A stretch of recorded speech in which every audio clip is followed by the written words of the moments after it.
Do you want to learn the tricks that top leaders use to get the most out of themselves and their teams? Well, Naftali Hoff is here to help. Lead to succeed. Picks the brains of top leaders to learn about their challenges, insights, and best practices. Here's Naftali. Hello, Lead to Succeed Nation. It's Naftali Hoff, and welcome to Lead to Succeed, episode 139. Today, I have the pleasure of speaking with Michael Zuercher. Michael is CEO and co-founder of Prismatic, a leading embedded integration platform, embedded iPaaS, for B2B SaaS companies. A second-time founder, he previously scaled a software company whose product had hundreds of integrations, serving thousands of customers.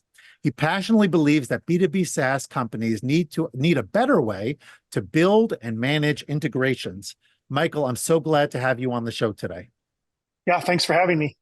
Oh, it's my pleasure. I actually should have invited my entire mastermind group to listen in on this conversation. I'll share it with them.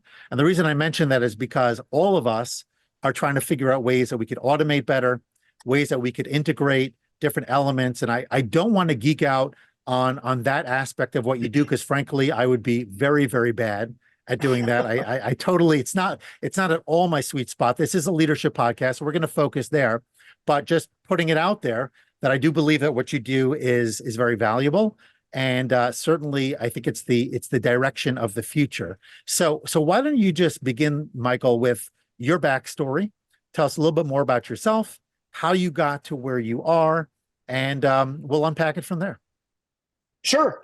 So I grew up in South Dakota. I grew up in a town called Pierre, which should be pronounced Pierre, but it's pronounced Pierre. So I grew up in Pierre, which is the state capital. Was the kid who was constantly taking things apart in the garage or whatever. Kind of always had a bit of a engineering bent, probably. I went to school in Iowa at Iowa State for electrical engineering, and never did actually do electrical engineering, but I got a bachelor's degree in electrical engineering, and somewhere along the way there, I kind of fell in love, I guess, with the software world, and I did some open source software things back in the early 2000s, and kind of became at least fairly competent at the software world, and then kind of ran into, I guess, essentially through happenstance, a sheriff's deputy at a little tiny sheriff's office in the middle of South Dakota while I was back on break from college, and they didn't have any software to kind of manage their day-to-day operations. What you would think of as an ERP or CRM type solution in commercial businesses, and so I kind of segued that into what I thought was basically just a contracted summer job to build them some software, but in my naivete, I kind of assumed that no one else was doing that kind of thing. Mind you, I was 19 at the time and knew basically nothing about anything in the world.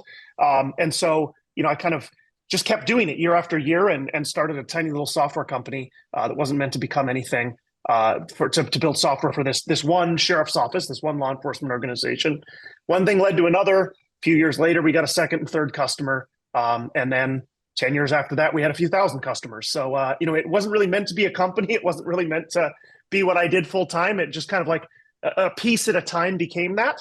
But, I was at that business for 16 years. The last 3, we were owned by private equity and grew 5x in that last 2.5 years, actually, with the capital that came from the private equity backers, and became one of the fastest growing and largest players in that market. At this point, it's part of a kind of like roll up called Central Square, owned by Bain Capital and Vista. So had kind of the whole story there over 16 years, from one employee to pretty decent sized, and learned a lot along the way. Certainly made a lot of mistakes. I suppose we'll talk about some of those as we go here, but left that business in 2018. Interesting. So from there, I had a ton of experience with integrations and the pain that caused us as a software company at my first company. So I teamed back up with a couple of my kind of core team from my first company, and we started Prismatic in 2019 to essentially solve the problem that we had for all those years, which was, how do you deploy productized integrations in your product in a native way that feels good to your customers, but doesn't just completely overwhelm your R&D effort?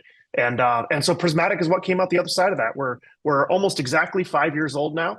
and growing like crazy, and I think starting to really make a dent for some B2B SaaS companies. Awesome.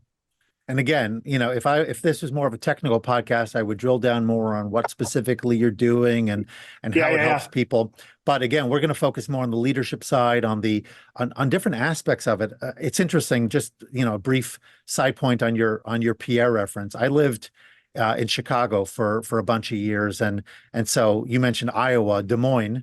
The DES is how it's spelled, but it's sort of like a D sound. Yet in Chicago, there's a suburb called Des Plaines.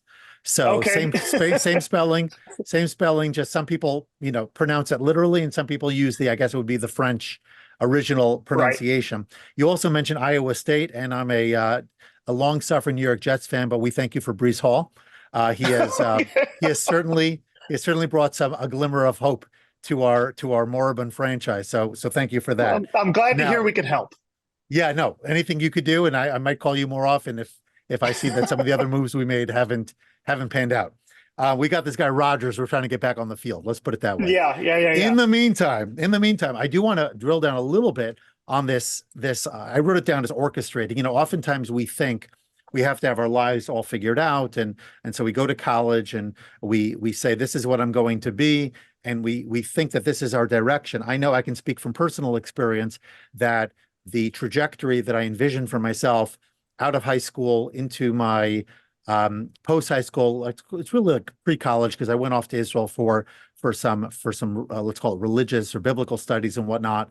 But I definitely had a particular pathway in front of me that was not at all the direction I ultimately took.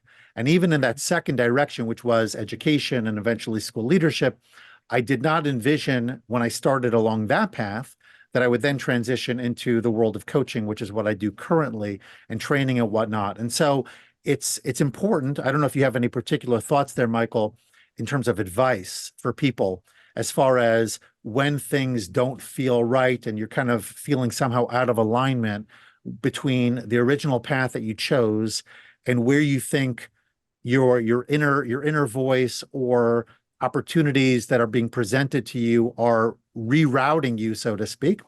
But I think it's very common. And I think in today's environment in particular, we all know that those days of signing up for a corporation, climbing the corporate ladder, retiring 50 years later with that golden watch, that whole concept is very outdated. And people are constantly relocating and finding new opportunities. And in your case, reiterating as far as what it is that you're doing. I'm wondering if you could speak to that a little bit more. What's your experience there? And what advice would you have for people who are just not sure about how they should forge ahead between the path that they've committed to financially and otherwise with, let's say, a degree, and what they feel ultimately may be the better choice for themselves? Yeah, I think I certainly didn't have any of this figured out when I started my previous company, so young. But I think in hindsight, I always was a person that just wanted to build things. And I don't think I really understood what opportunity was available to do that. I think I went and did electrical engineering largely because that seemed like a thing I could do pretty well and a way that you could build things. And I think just the era that I grew up in, software was where the opportunity was, right? It's where the gold rush was at the time. And, now, of course, we look forward and it seems like AI is probably the next iteration of that. And so I think I fell into software largely just because I wanted to build things. I wanted to build things with a team I loved.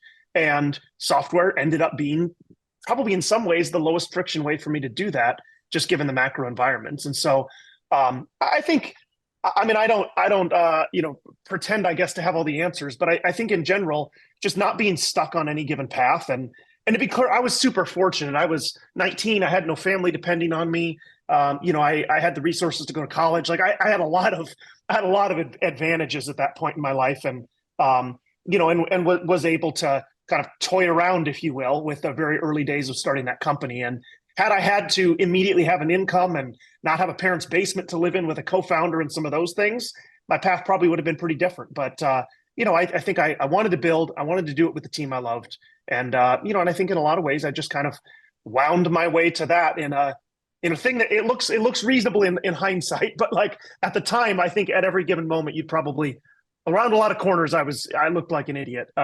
And just, it was just naivete, and that ended up being beneficial. Well, I'm really glad you put the context there, Michael, because I'm contrasting it in my own mind to my own story, and I think that different people who are listening to our conversation will find themselves in different places, maybe closer to where you were as the 19-year-old versus where I was as the 41-year-old.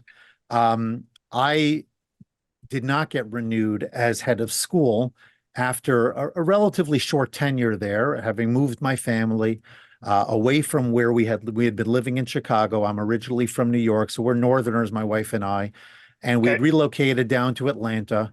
And I was heading a relatively small, 350 or so students, independent school in that community, and there were some bumps along the way. I'll spare the details, but the bottom line is, despite many successes, it wasn't a long-term fit. And so Yep. we knew that we were going to relocate. There were not other local opportunities to pursue. So we were going to relocate back up to the north and figure things out. And I had some foundational pieces in place, but nothing really, really clear and defined, and certainly nothing committed to. And that was, without question, the scariest period of my life, not knowing, here I am moving perhaps to the most or of the most expensive communities in North America, certainly in the United States, with no guaranteed income, trying to relocate a family with 6 children, all of them at some level on the educational spectrum, all needing a school, all needing, structure, stability, new friends, all of that. A wife not from the area, all of these things happening simultaneously to a home that we kind of settled on because we didn't have the ideal situation, but we had moved so many times from rental to rental in the years leading up to it. We wound up buying a home. Interesting dynamics going on. That is Sure. probably the extreme other side to the Yeah. 19-year-old living in your parents' basement, not having any overhead, not really having any worries, because what's the worst that can happen if things go sideways? I could always go back to school. I could always sort of, figure things out again. I wasn't operating with that luxury, but I also Right. knew for myself that if I didn't take that moment to bet on myself and go the route of the coaching experience, et cetera. And I kind of, I did have this other path in front of me, didn't really settle in terms of school leadership. If I didn't take that bet on myself, then if not now, as the Talmudic sage says, if not now, then when? Right. This was my opportunity, but it was also a very, very scary time. Now I'm looking at, back 10, 11 years afterwards, it's much more settled. All the things I had hoped for have come to fruition, but it didn't happen for me right away. And so it's just interesting for people as they're listening to this and they're thinking about, when do I gamble on myself? When is it worthwhile? When is it too much of a risk? There is no answer. There is no answer. But I think we have to know, like, what do we think we can handle? What do we think? What's our tolerance for uncertainty? What's our tolerance for risk? What's our tolerance for failure? Maybe we go a little bit beyond that because oftentimes we tend to be very conservative, I think, in those Yep. areas. On the other hand, I'm a big believer that if you don't take that step, then you'll always be living with this sort of, I wish I would have regret. And that's a Yep. terrible thing. When people look back, and I know I actually had somebody on my podcast not that long ago, and he talked to seniors and they asked him, what was your biggest regret? And the idea, in effect, was not believing in myself, not pursuing the life I wanted to live, as opposed to what others wanted for me. So it's just an interesting conversation. I'd love to hear more on it if you have anything else you wanted to add there. Yeah. I mean, I think as I look back on it, I think, I really had to make the quote hard decision, end quote, when I graduated, college. I guess it would have been in 2005, and I had an electrical engineering degree, but at that point I'd had this software business for a couple of years, and I took on a co-founder at that point and decided that that's what I was going to do full time, and and kind of just decide not to go take an electrical engineering job, and I think that was an easy decision at the time because, again, I had a lot of advantages just due to age and not having dependents, and, as you said, kind of the opposite end of the spectrum from where you were. But I think the other side of it is it's kind of the only thing I could imagine doing at that point. Like, all I thought about day and night was that software, building that company. And I'm not sure I would have even been successful had I decided to go be an electrical engineer, because I think I might have been pretty bad at doing that every day, given that what I really just couldn't get out of my head was this other thing. And so I think in some ways, like in hindsight, that was the hard decision, like giving up the career you were going to have and going to do this other thing instead. But at the time, it was really simple. I just couldn't imagine anything else. And I think a lot of people end up in a situation like that at some point where there's the thing they're really, really passionate about. Is it riskier than the other path? Sure. But I'll tell you what, I'll bet on people who are super passionate about something doing better at that than than ending up doing well on the safe path. And of course, you got to be smart about it, based on your situation. But it's just all I could think about. It's all I wanted to do, and I never really thought about not doing it.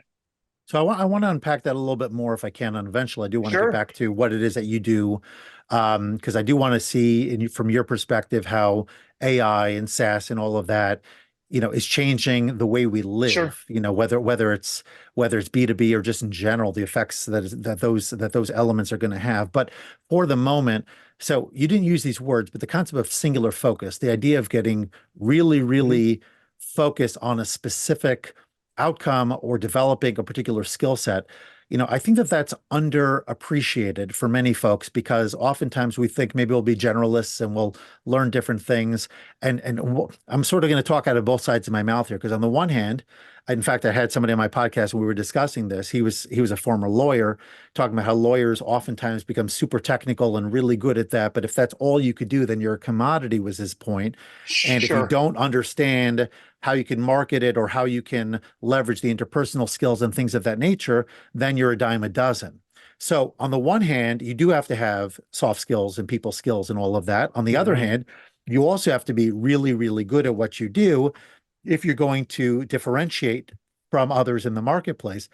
And so I'm curious to know, I know you said you couldn't get it out of your head, so I don't know if that was intentional or just the way it was, so to speak, for you. But what are your thoughts there, Michael, on the need to develop real, let's call it top of market skills, some differentiating skills, primarily on the technical side for now, that will ultimately allow your business to grow and develop beyond what the regular market sees?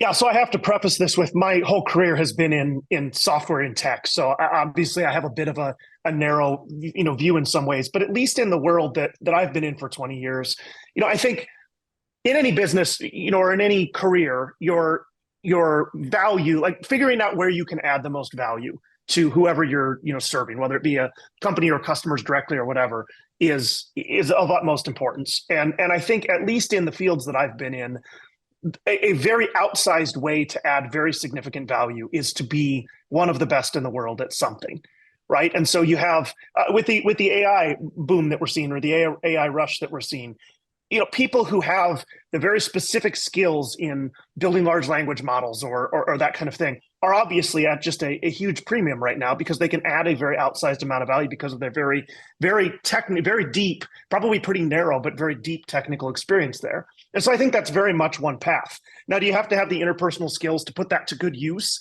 inside of a team? Yes, absolutely. But you can have all the interpersonal skills in the world, and if you're not in that, let's say in AI, if you're not one of the best 1,000 in the world at some of those deep technical skills, you're just going to add a lot less value. And so I think that's really important. I think in the path that I took, I was pretty technical in the early part of my career, and haven't completely lost that. But definitely what I've spent a decade or so more probably developing is kind of the more executive side of things, the CEO side of things. In that world, you are a little bit of a generalist, where you might be. I have a fair amount of skill at understanding SaaS businesses and software businesses and things like that, and you could maybe consider that like narrow, deep skill, but the reality is in executive roles, you do end up pretty broad. And so I think, again, you kind of have to find the path that you can't get out of your head. Like, you got to find the path that you're super passionate about. And, for me, that ended up being a bit of broader purview and probably a little bit less depth. But some of the people that I've seen make the most impact in businesses I've been in and in other parts of the world are the people who have very narrow, very, very, very deep expertise. And I think both paths are completely reasonable. You just have to decide where your passion is to some extent. Yeah, interesting. So I'm going to get a little stereotypical here, and I'm going to talk about people, in the technical space, specifically in tech. And oftentimes people view those in that industry as being a little bit more on the, let's call it, geeky side, or at least as it relates to being very focused on on things that may not light up the average person. And Yeah. associated with that, again, stereotypically, associated with that tends to be maybe not the most socially suave in all cases, or socially focused, maybe more laser focused on the toys or the tools in front of you. So I'm just curious, what is your experience, Michael, specifically, to the degree that there's even truth to what I'm suggesting, in working with individuals who maybe, trying to lead in an environment where you're trying to get out of just the discussion about what it is that we're doing and how it is that we're helping people, but just trying to, for yourself as well as for those around you that you're leading, to become more aware of what lights them up and creating more cohesion and creating a sense of, yes, you can get super technical and super, laser focused on building out your code and your product or your service, but we still have to work together and we still have to have effective lines of communication. And even if it's not something that comes naturally to you, it has to be at least at a certain level of functionality that all of us can be aware of everybody's activities, support one another, and build this sense of cohesion as we move ourselves forward. Yeah, I mean, I think there certainly seems to be a strong correlation between, very technical people in the software world and introverts, for example, or, people who have a different way of interacting socially than sales, for example. I mean, there's obviously seems like there's a bit of a correlation of sales folks as well, it kind of on a different axis probably. But I think as you're building an organization, figuring out how to meet people where they need to be met with, how do we interact? How does the social side work? How do we communicate? I think building an organization that can meet different people in different ways is really, really important. Certainly in software companies where you do have people on very different ends of the spectrum. You have, a sales team that at least stereotypically would be more extroverted, although there are lots of counterexamples to that. But, a sales team that would be more extroverted. You have a software team or an engineering team that is probably stereotypically more introverted. You have, people who are excited about different things, who are motivated by completely different things. But at the end of the day, you're one team and you all got to be in the same boat, rowing the same direction. And so I think figuring out as a leader or as a leadership team or as a company, how to communicate one message, but in enough different ways that it can reach those different people the way they need to be reached is really, really important. And I think communication style is the same exact thing. Fostering a communication style inside of a company where different people can kind of figure out where they plug in, get what they need, get what the company needs, but not expect everybody to come to you, I guess. Not expect everybody to come to one way of doing things. And that's way easier said than done. But I think just about every high performing team or high performing organization in some form or fashion has found a way to do that. And I think, we see that as really important at Prismatic. We have a very diverse set of people and in the way that they like to work, in the way that they're motivated, those kinds of things.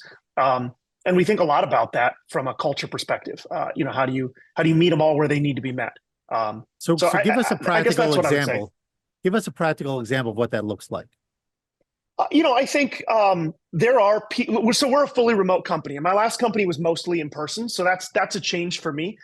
Prismatic doesn't have a headquarters. We're 100% remote.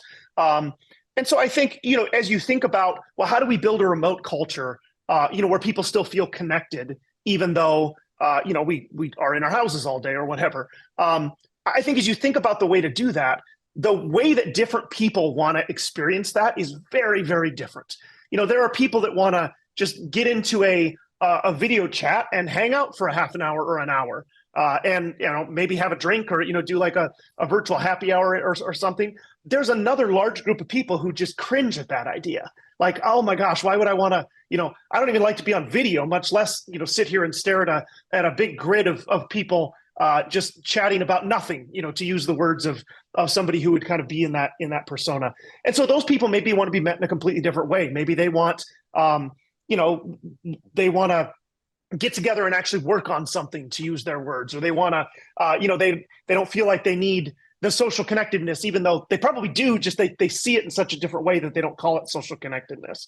So I think that's a concrete example of how do you in a remote company get people feeling connected when different people want to experience that in such dramatically different ways. And I'm Yeah. not claiming that Prismatic has solved that, but we're certainly doing a bunch of different things in what I would consider very different ends of that spectrum. And, and hoping to find ways to kind of meet everybody where they need to be met. Awesome. Okay, I'd love to talk about that more, but I do want to get the AI piece in and maybe a little SaaS as well. But I think AI may have more universal application Sure. for folks who are listening, because it already does, and it's certainly going to be affecting us more and more over time. I know it's a very broad topic, and so for me to say to you, what's the future of AI, is way too big a question to ask anybody. But let's even stay as it relates to people development, leadership and things of that nature. I don't know how you're utilizing AI personally, but maybe you could talk to us about how you see AI tools as helping us from a communication, from a people development standpoint. On the one hand, it almost seems like the robots and the machine learning and all of that, will replace people. And in many cases, it already is replacing a lot of the things that we've been doing historically. On the other hand, I don't believe people are going away. I don't believe that we're going to go all machine workplaces anytime soon. So where do you see all of this? What maybe in sort of backtracking the question a little bit, what do you see as the general direction of AI moving forward, at least for the short term? And what do you think people could take advantage of in terms specifically of some of the things we've been talking about to leverage the tools without losing sight of the fact that we still have people that we're going to be leaning on heavily to do a lot of the work moving forward? Yeah, I mean, I think based on the advancements we've seen, I mean, really over the last 10 years, but certainly, highlighted over the last couple of years, there's no question that AI is on a pretty steep curve at this point of development. And I think one of the hardest things about any just kind of world-changing technology is that calling the timing is, I mean, seemingly impossible. And I'm certainly not the person who can call the timing, but I think there's no question that AI is going to be, extremely disruptive, to the way the way our world works, the way we work. I think kind of across the board, AI is going to disrupt it in some form or fashion. I think it will be likely at least as impactful as the Industrial Revolution was, in the 19th century. So I think we're going to see that continue. I think whether we hit some, sudden threshold where it goes even faster than it's going now, I think we could hit that threshold in 6 months. I think we could hit that threshold in 10 years. I think we could hit that threshold at some indeterminate point in the future. But I think it's going to happen. And I think as it happens, we're going to see, as you said, I think lots and lots of the things that we consider work now, whether it's, kind of information workers or whether it's, more traditional, like trades and blue collar workers, I think it's all going to get disrupted in some form or fashion. So as far as, how it's impacting us today, I think a lot of people use more AI in their day-to-day than they think they do. And AI is one of those things that, like, it's a broadly defined term. It can mean a lot of different things, but on your iPhone, the very the predictive word or the spell check things that happen, the autocorrect, I mean, that's AI at the end of the day. And a lot, as a lot of people have noticed, it's gotten a lot better in the last few years as, as we've been able to put, AI on the device, for example, instead of round trip to cloud servers to do it. And so I think you're seeing AI make impacts in ways that feel like features of the software that we use or features of the technology that we use.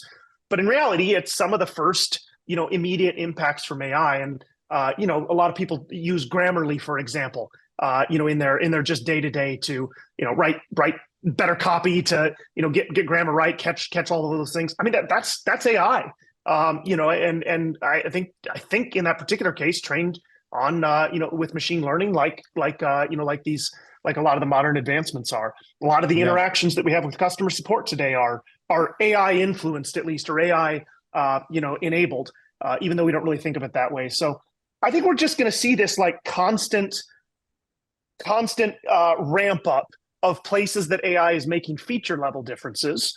And then I think eventually we're going to see AI, as you said, just kind of start wholesale replacing jobs. The kind of classic example is radiologists, where, as far as I know, there's nowhere where you would have a medical image that doesn't get looked at by a person in some way. But I think I think we've kind of proven that AI is about as good at that as human radiologists are today. And we're probably not that far from a whole bunch of things that follow a similar pattern. So I think the world's going to change a lot. I can't predict how fast or exactly what it's going to look like, but I think what we think about as work is going to be very, very different in 50 years. So I have one question prior to the final question of this segment, because we are talking about AI, but I want to talk about it a little bit differently. You did talk about disruption, and as a leader, I think we have to be open to introducing new tools that will help us, whether it's help us reduce costs and overhead or help us become more efficient or all of the above. On the other hand, we have people, right? And we have to manage their fears. We have to manage change is a super difficult thing for people. So what is your approach to disruption, both in terms of integrating the elements that you think are valuable to you and your company, and simultaneously managing the fears, both the fear of my future as an employee, as well as the fears of this is how I've always done things, and you're now asking me to make wholesale changes, et cetera. How do you approach that? Because I don't think that need is going away anytime soon. I think it's only going to be, as you said, expedited and increased exponentially moving forward. Yeah. I think a lot of that just comes down to I think you can almost think of that as a broader, how do you communicate anything inside of an organization? Change is a lot easier if everybody understands the why and they understand where it's going. And it's been over communicated to the point that it's just kind of, baseline knowledge in an organization. I think where fears are allowed to really flourish, fears are allowed to grow, is in a vacuum of any kind. And I think one thing that just about every leader has learned over their tenure, especially as they, get to where they've run, decent sized organizations, is that it's incredible how much you need to communicate things before they're really internalized by an organization or by the people in an organization. And I think disruption is no different. I think when you do things that are, moving someone's cheese, so to speak, or changing the way that they work, or making them afraid for their position in the future or something like that, I think it goes a very, very long way to explain why, to start, at Prismatic, we have a lot of really, really smart people who can understand many, many things, but not if you don't explain it to them, not if you don't give them the information to kind of understand how the dots connect. And I think if you do that, and if you communicate change of any kind, whether disruptive or not, change of any kind, I think that the more you communicate those things, the better. And I think that's a lesson that we've all learned probably for hundreds of years in working in teams, but certainly I've learned a lot in my career. I think it's just never more true than it is when you have something really disruptive like AI, changing the landscape. Yeah, I'm going to make one comment and then I want to transition to that last question. I think it's really important what you mentioned about the need for repetitive communication. You mentioned earlier the multifaceted aspects of communication, different people taking information different ways. That's also critical. But the idea is that you can't expect. It's interesting. It's fascinating to me. And I have this conversation with my wife. I have it with other people as well. And she'll say, like, I already told you, or I sent that to you. And it's like, maybe in her mind that was sufficient, but in my mind, it didn't yet enter into my awareness, or it didn't enter into my practice. And so I'm asking it again, because I either don't remember that it was shared, or it still hasn't become part of who I am, how I operate, et cetera. And I know, for example, from my school leadership experience, when we were introducing, for example, a positive behavior program that was related to objectives and certain standards of behavior, respect and responsibility and these kinds of things, it took so many touch points, whether they were meetings, memos, iterations of various forms, until it really started to settle, hey, we're doing this. This is what it looks like. This is how you participate. These are the expectations. But you couldn't just walk in and say, here's my proclamation, and now I expect everybody to toe the line and to get it, get situated, because here we go. So that's an important thing, I think, for leaders as well, to remember that you can't expect, especially changes that are significant and require changes in behavior, attitude, et cetera, to just happen because you've issued a proclamation from up high. It has to be numerous different ways that you're going to share that, and recognizing that there's got to be a timeline associated with it. I can't give my people just a minute or two, so to speak, to integrate it, and then boom, here we go. Sometimes in crisis, you have no choice, but for the most part, real leadership is about thinking longer term. How long will it take us to get this message across? How long will it take for people to start to get up to speed skills wise and in terms of their day-to-day practice? And you factor that in to every change, because otherwise you'll take 2 steps forward and then a step or 2 back, and you'll wonder why you're not making meaningful progress. And it's because you didn't set the foundation, you didn't factor in the human element. And it's ironic we're talking about the machine learning and all of this, but at the same time, because we're still very reliant on the human beings, and because humans learn differently, I'm speaking now, I guess, as an educator too, we have to be mindful of that. The review, the repetition, the asking for clarification, the looking for examples or evidence of growth or lack thereof, all of that is necessary. All of that is necessary for leaders, I think, to do their very best work and to make sure that their people are coming along for the ride and they're not just leaving everybody behind as they plow ahead. And everybody's wondering, well, where is he now? All of a sudden, we're not in cahoots, we're not in lockstep anymore because somehow, that communication fell through. So just a side point, but I think an important point to reiterate. And I'm going to ask you, Michael, as I ask every one of my guests, share with me, please, the biggest mistake that you have made, personal and or professional, that has set you up for greater success moving forward. That's a good question. I've made a lot of mistakes. I think, I don't know if it's the biggest, but it's certainly somewhere up there on the top of the list and might be the biggest. My first business I did that for 16 years. And really for the first 13, it was dramatically undercapitalized. We had no outside investors of any, magnitude. And while that had its advantages, I think had we taken outside capital at some point through that journey, I think we would have accelerated our growth curve in a way that would have made a really big difference. And so, as I look back on it, I think I would say I regret, not taking outside capital sooner in that business. But at the same time, I look at a lot of the good fortune I've had in my career, and I look back on the fact that I was allowed to develop as a leader and as a person inside of that business for so long before we had lots and lots of capital, which is, kind of lighting off a rocket and you hope the rocket's pointed in the right direction. So I think, as an example, we hired lots of people very early in their career at that business, in hindsight, because we couldn't afford anybody else, and at the time we didn't think about it that way, but like that's kind of what happened. And, and that let us all, I think lots of us, develop as a team together and, probably come from a similar place in some ways that made that culture good in a certain way.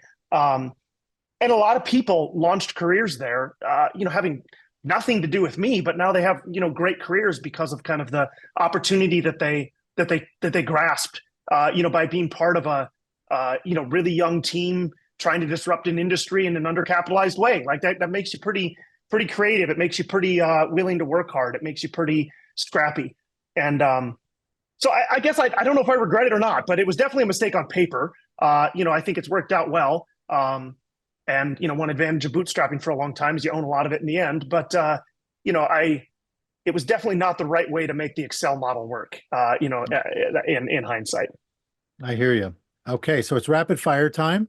I'm going to ask you a series of questions. Curious to get your quick take on it.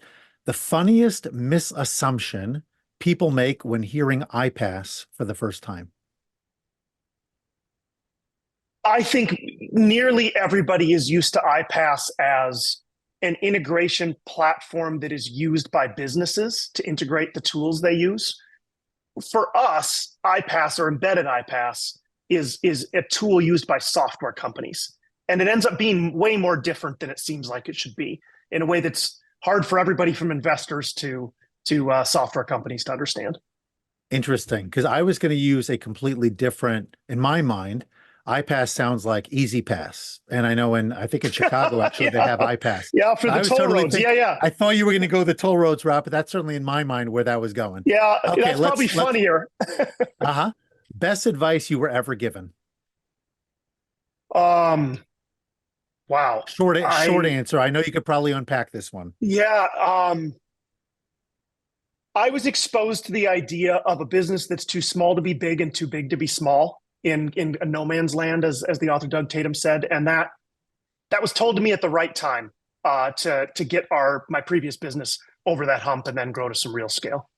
Your favorite sports team? I'm not much of a sports guy.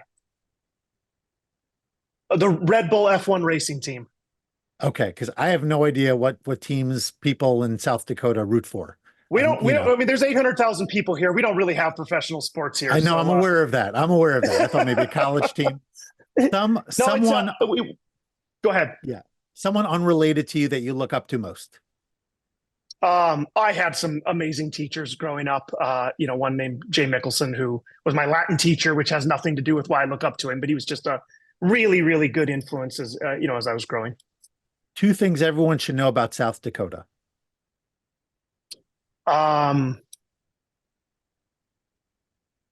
It is hot here in the summer. Everybody assumes it's always cold. It is very hot here in the summer. We have multiple days over 100 degrees.